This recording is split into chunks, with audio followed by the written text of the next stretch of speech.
All right, in this video, we're going to talk about evaluation of contractor. For this, you will need to switch to your evaluation of contractor user role. To do that, from the home screen here, there's a down arrow next to the home button, and you will select your EOC user role.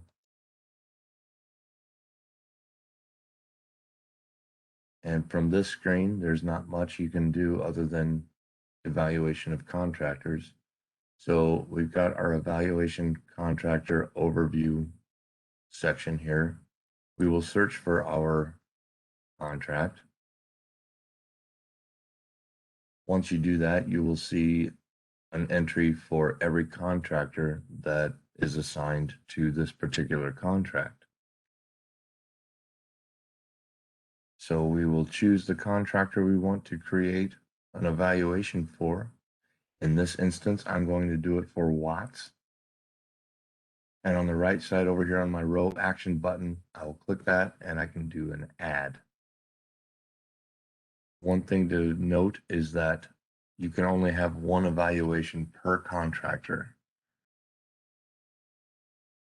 So that brings us to our add contractor evaluation screen.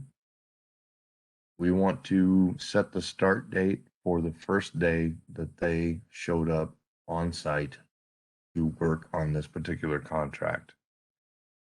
The ending date should be, it fills out by default as today's date, but it should show that it's the last day that they showed up on the contract. So we want to make sure that these dates reflect the start and end time for that particular contractor for that contract. And then the evaluation date, which should be today, because today is the day we are creating this particular evaluation. So you want to make sure that we set all these dates correctly. You can put in a comment if you want. You don't have to. Once I set those dates and I add my comment if I want, I would click save up here in the upper right.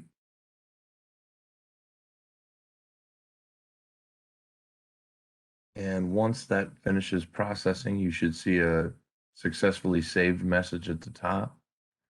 And we've got our screen here that shows that our contractor is Watts. I'm the one that's evaluating it. I have a start date, an end date for that particular contractor, and then my evaluation date.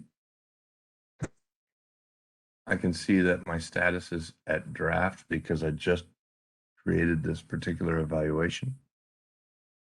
And then there's an overall rating section here, but it's blank right now because I haven't actually done any ratings yet. As we go through the rating process, this number will autofill and show the overall percentage that I am showing for this particular contractor. All right, so over here on the left side, we've got our ratings tab. And here's where the specific questions are that we need to answer for a particular contractor. They are divvied up by category. Those of you that are familiar with Site Manager, these questions are identical at this point. So I'm going to go ahead and expand my quality of equipment category. And so I've got 4 questions here. And on the right side of those questions, I have a not applicable checkbox, or I can have a predetermined set of choices here for how well they performed that particular question. So for this one, I'm going to go ahead and click always. The second question, maybe I'll do a usually. Third question, I'll do a usually as well. And then the fourth question, I'll do an always. Another thing to note is that you can see these numbers here are the weight of that question in this particular category. So all 4 of these numbers add up to 100.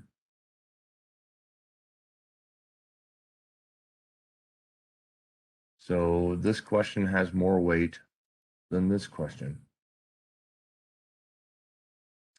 But I'm going to go ahead. I've filled out this particular category.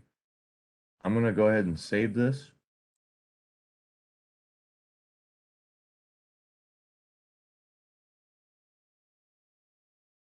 Once it is saved, you will see up here there's a maximum score of 100. Because I filled out the questions the way that I did, they got a score of 95.5 out of that 100. And then there's a corrected total, which I will explain later. And that gives them a superior rating for this particular category. So once that's done, I can collapse that. And just for illustration, I will go back to my general tab. And we can see here, I talked about this overall rating section here. It autofills and it shows our overall rating of 95.5 because we've only filled out that first category. I'm going to go back to my ratings and I'm ready to move on to the next category. I'm going to expand that and I will see I have an additional 4 questions for this category. And up here we see that our max score, total, corrected total, and rating are blank because we haven't done this category yet. I'm going to go ahead and fill this one out. And I'll give them a particular rating. But this time, I'm going to go ahead and say that this question is not applicable. So I will put a check mark on that. And that means I don't have to put in anything here. I'll go ahead and go on to the 4th question and give them a rating on that. So I will go ahead and save this category. You want to make sure that you save often. If something were to happen and you were most of the way through all the questions without saving and you lost your internet connection or anything like that, you would have to start over. So it's a good thing to get in the habit of saving often. All right, so I've saved the second category and we can see now that our max score is 75. The reason for that is because I made this question not applicable, which had a weight of 25. So the 75 plus 25 equals 100. So that gives our total percentage of 72.5, but that is not reflective of what they actually got rated in this category. So that's what the corrected total for rating category is. So instead of getting a 72.5%, the corrected total removes the 25 points for this question that I excluded. And so now they have a 96.67 percentage of the 75 points that I actually did rate them on. So that's what the corrected total means. And because of that, they still get a superior rating. So now I've got 2 categories. One is at 95.5, one is at 96.67. If I go back to my general tab,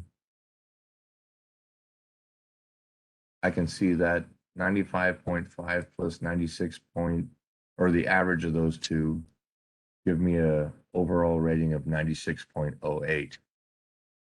So you can see that this number auto corrects for the average of all the categories that we give a contractor a rating for. So once we get through all these categories and create evaluations for all the questions, Once this is completed, we can go up here to the component action menu button. And from here, we can submit for approval. So you submit it for approval, and it goes to the construction office, and they use that evaluation to decide whether or not this particular contractor could ever work for us again. So it's important that you fill out these evaluations honestly, accurately, and correctly, because it does have a weight on whether or not the contractor can actually work for us again.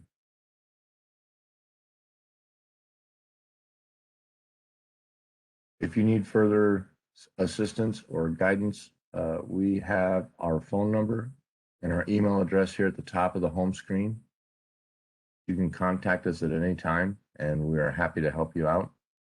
Otherwise, this concludes this video of evaluation of contractor.